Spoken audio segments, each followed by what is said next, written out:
¿Qué creen que tienen en común? Un limón, una batería y ese antiácido que a veces nos salva del malestar. Bueno, la respuesta está en dos de las sustancias más importantes en el mundo de la química, los ácidos y las bases. Son súper fundamentales, están por todas partes y hoy vamos a explorar qué es lo que los hace tan pero tan especiales.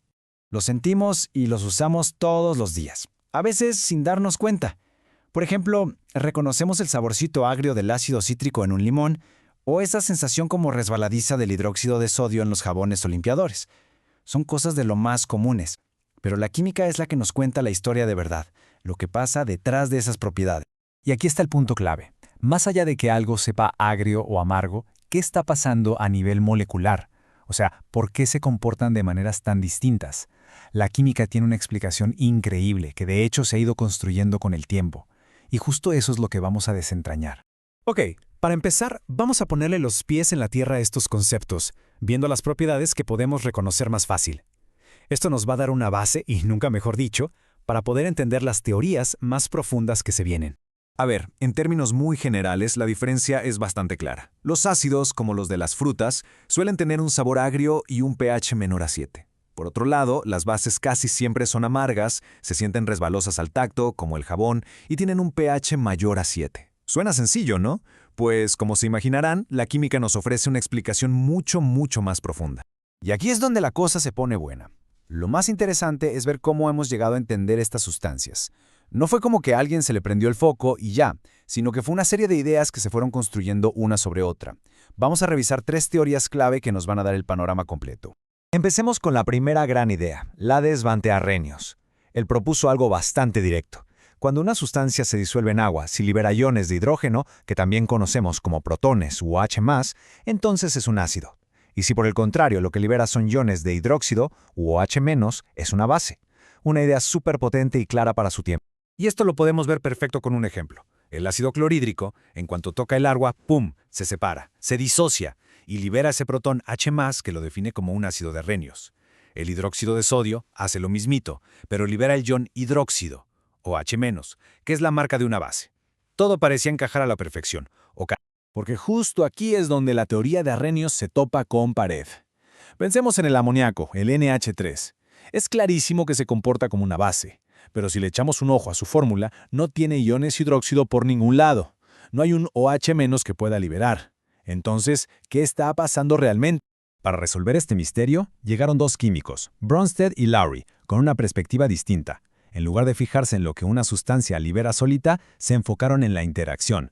Para ellos, un ácido es cualquier cosa que dona un protón, un H+, y una base es cualquier cosa que lo acepta. El juego cambió por completo. Y con esta nueva idea, el misterio del amoníaco queda resuelto. Cuando el amoníaco se mezcla con agua, la molécula de agua es la que le dona un protón. Ojo aquí, el agua está actuando como ácido, y el amoníaco, al aceptar ese protón, actúa como base. Es como una danza química, una transferencia que explica su comportamiento a la perfección. Entonces, para que quede súper claro, según Arrhenius, una base a fuerzas tenía que tener OH en su estructura para soltarlo. Pero para Bronsted-Lowry, lo único que necesita una base es la capacidad de aceptar un protón de otra molécula. Es una definición mucho más flexible y la verdad mucho más útil. Pero la historia no acaba ahí, se pone todavía más general. El químico Gilbert Lewis llevó el concepto un paso más allá y se enfocó en los electrones. Su teoría es la más amplia de todas. Una base es cualquier sustancia que puede donar un par de electrones y un ácido es la que los puede aceptar. Y esto aplica hasta en reacciones donde ni siquiera hay protones de por medio. Si lo vemos como una línea del tiempo, cada teoría fue como un zoom out, ampliando la definición anterior. Arrhenius se clavó en lo que pasaba en el agua. Bronsted-Lowry lo generalizó a la transferencia de protones en cualquier escenario, y Lewis lo llevó al nivel más fundamental de todos, el movimiento de electrones. Con esto, ya cubrimos un universo de reacciones químicas mucho más grande. Muy bien, ya entendimos las diferentes definiciones, las diferentes etiquetas. Ahora pasemos a otra clasificación que es igual de importante. No todos los ácidos y bases son iguales. Algunos son mucho más intensos que otros, y esto depende de su fuerza. La diferencia clave está en si la reacción es total o nomás un poquito. Un ácido o base fuerte, cuando lo pones en agua, se disocia por completo.